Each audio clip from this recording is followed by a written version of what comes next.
Hi everyone, welcome to the SLG Book Club review for 2022. The first book is The One Thing, the surprisingly simple truth behind extraordinary results. This is a book by Gary Keller. It's a good book. It's a great starter book for those who are new to personal development.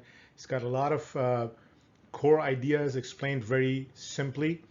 So this book definitely is very appealing, and it's a great way to start the year. Jumping right into it, why does this book matter? To me, if I want to sound fancy, I will put it this way. This book teaches us to do less, get more, but then do more of the less. In other words, be selective, prioritize your life. And in doing so, you'll get more out of life. But then this focus that you've developed, that one thing that is helping you with all these other things in life, just do more of that. So you get more out of life, okay? So first, you narrow down to that one thing, you're doing less. And then you do more of that one thing, right? That's the way it reads to me. Because you know what we do? We spend so much energy trying to be everything to everyone. We sometimes can get overwhelmed. Sometimes we are dissatisfied, unmotivated. We feel burning out, like we feel like we're burning out.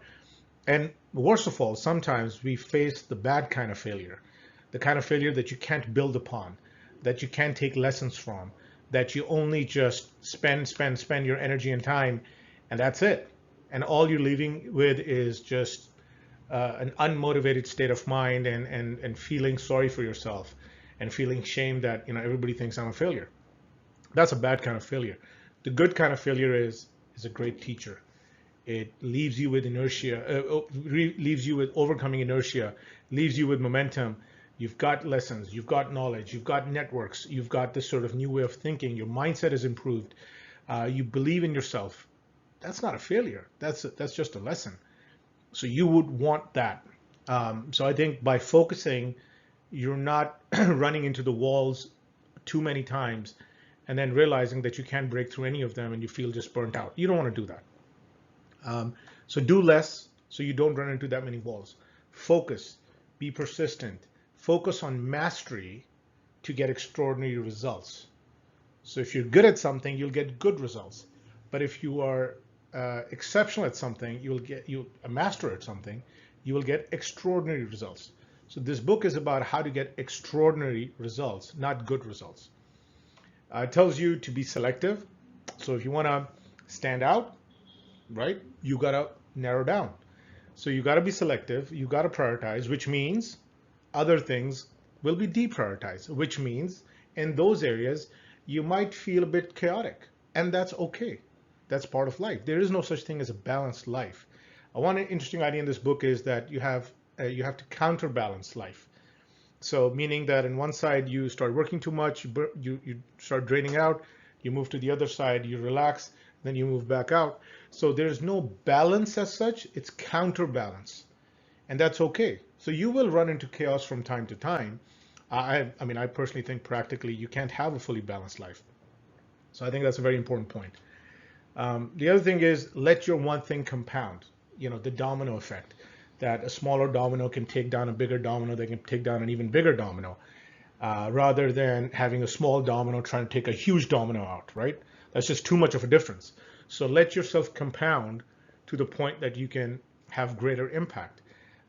This is talked about in this book, something that we've covered in our previous SLG book review, Atomic Habits, where James Clear talks about getting 1% better every day.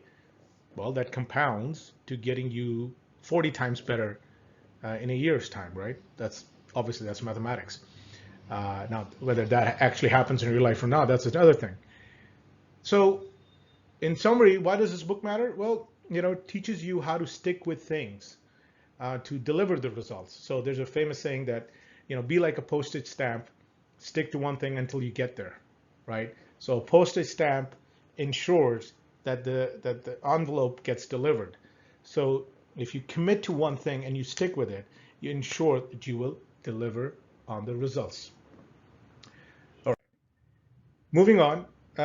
What is it? What is the one thing? The one thing, and I'll read it, is what's the one thing I can do such that doing it, everything else will be easier or unnecessary.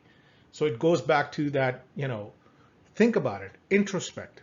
What is the one thing that can make your life easier, that can make you not fight battles that you don't need to fight, right? It's very simple. And it could affect your spiritual life, your physical, your finances, your relationships, your business, etc., etc. So what is that one thing?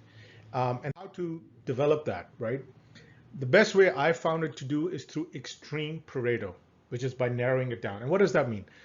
The Pareto, you can call it the exercise, the law, is that you get 80% results out of 20% effort, which is great news because in life, if you think about it, you get vast majority of fulfillment from a very small minority of relationships or hobbies or interests.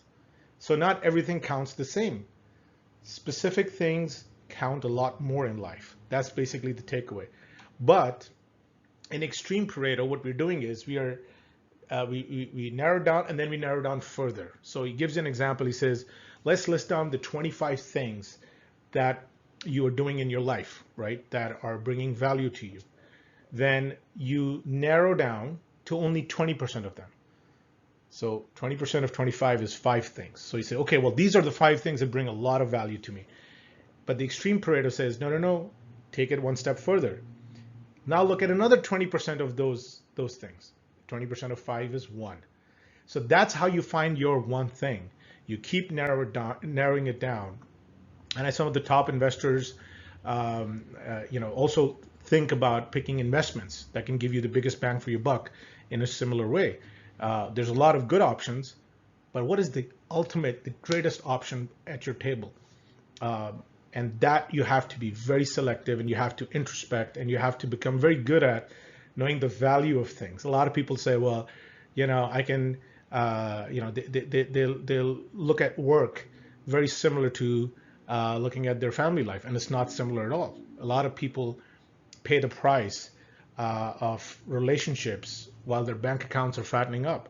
So you got to be very careful in what you really value in life. What kind of person are you, and what are you willing to give up? And that's how you become good at valuing things.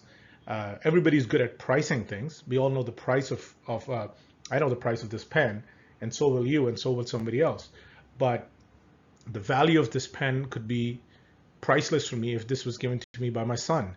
Let's say he made his first few bucks and he said, I'm going to buy my dad a pen. So I don't care about the price. I absolutely care about the value this thing brings to me. So this is something you got to think about when you're trying to do the extreme Pareto. All right. Another thing there is that when you figure out what you want to do, you want to be able to connect your someday goal to your right now goal.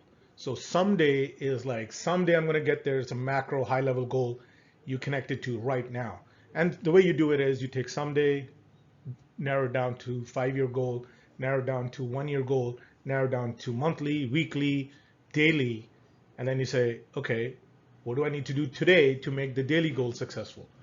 So I think that's a very, very important point in thinking through how do you narrow things down and then link things up, right? So you got to link your someday, your future, your macro to your right now, your micro, your very, very now. And that creates a very high level of accountability and focus in going after that one thing. So now we got to ask this question, how do we get extraordinary results?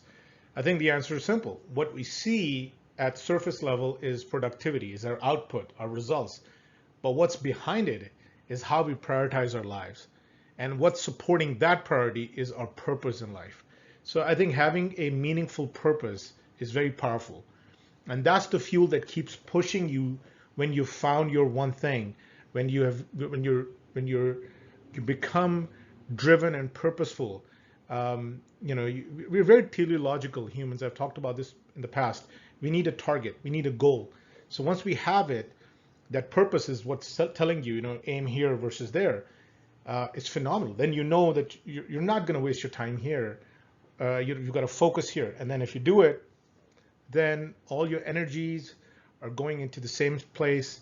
All your trials and errors, all your failures, setbacks, they're all benefiting from that energy that you're giving it.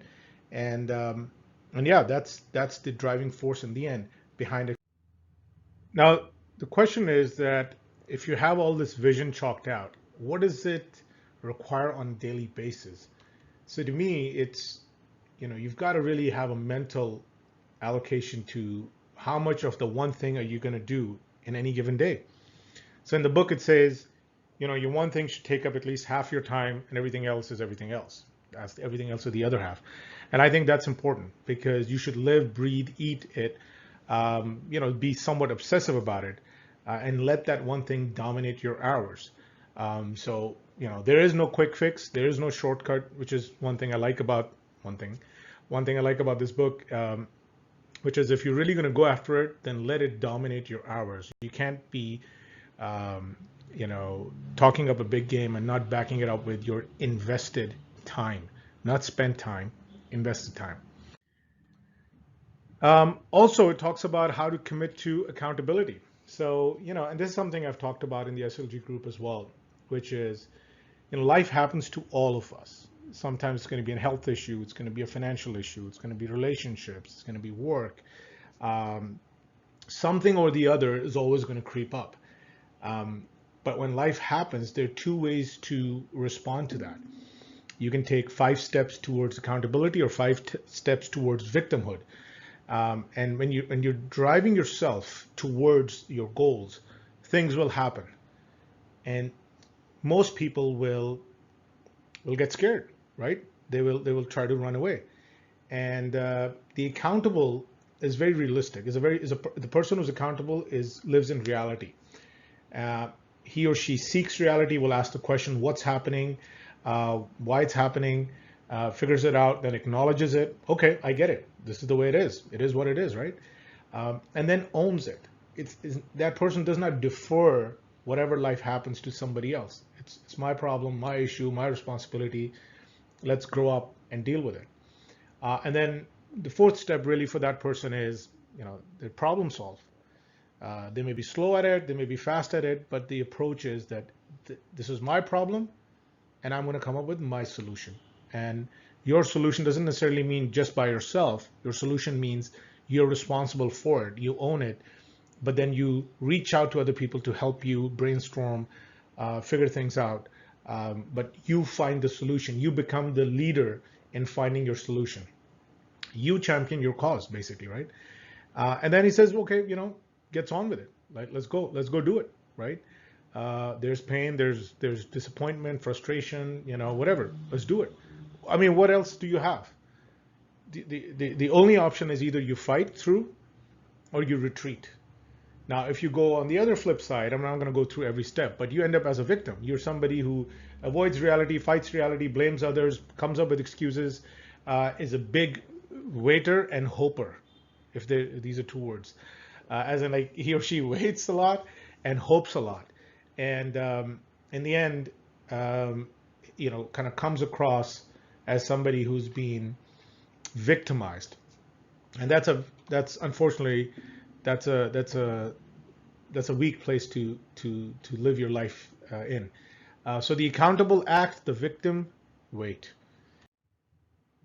In summary, if I were to summarize this book, I would say there are really 6 takeaways. The first one is success demands singleness of purpose, and it tracks hours invested. So what it means is your success demands that you focus. Then it commands and demands you invest your energy and time into it. And your level of success is going to correlate with your number of invested hours. Not fake hours, not something that you think you're working towards. It's genuine hours that can really absorb you, draw you in. That pie chart we saw, half your time should be towards your one thing. That's what it takes. The second thing is do fewer things with more effect than more with side effects, right? So it's all about willpower and task management. So if you're going to do too much, you're going to run out of willpower. It's a limited resource. It's a limited fuel. And then you've got to know, like, I've got limited willpower. I've got too many options. What do? Well, task manage, prioritize, the urgent and the important. And, how do you, we've done a video on that in the past. You prioritize, right? So you don't think you're superhuman. You limited power, limited energy, which means something's going to give, and that's fine. You've got to block time and protect that block. I do this daily. Everybody knows that my 2-hour or 1-hour blocks daily are me time. Like I don't let most things interfere if I can help them. So time blocking is a great way to protect your mental space as well. Become the best at your most important task. This leads to mastery. So when you remember, you did this extreme Pareto, you go from 25 things to 5 to 1. And then within that, you can figure out, okay, what is the most important thing I can do within that particular task? Then become excellent at that, right? Become really good at that. And how do you become that? Again, invested hours, sincerity, honesty, and knowing that you're your own savior. So you're not counting on anybody else. When you have that level of fear behind you, it helps you think more independently, okay? And that helps you with mastery, because you're not relying on 5 things or 5 people to help you. You're just this me, and me. So let me see what I can do, and if I need somebody, fine, but let me just count on me first. And then focus is not just deciding on what to do, it's also what not to do. I think many of us suffer by not saying no. So the ability to say no correlates with your ability to focus, okay? Saying no leads to focus. And then the last thing is get comfortable with chaos. Like I said, life happens. It will happen. You have a plan, it's going to get tossed out.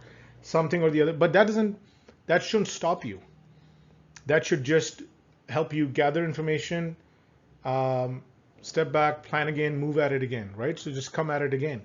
And understand that some things are compromised and they will build up. And then, it's like you don't clean your house every 20 minutes. Maybe you clean your house every 2 days, 3 days, what have you. You let the dust build up a little bit. Sometimes people do it daily. It depends on who you are, where you live. But get comfortable with the chaos. It's okay. Don't try to live this hyper perfect world where because I think that's a very toxic mindset. You're just constantly trying to be perfect, looking to be perfect. No, it's not going to be perfect. Life is messy, and that's why it's perfect. So I hope this was helpful. I think this is a great book, starter book for anybody who's looking to get into personal development. There's a lot of really cool ideas, and I mean, as you read it, it's a very, very easy read. It's a small book. Highly recommend it. And yeah, hope that helps, and look forward to your comments. Thanks a lot.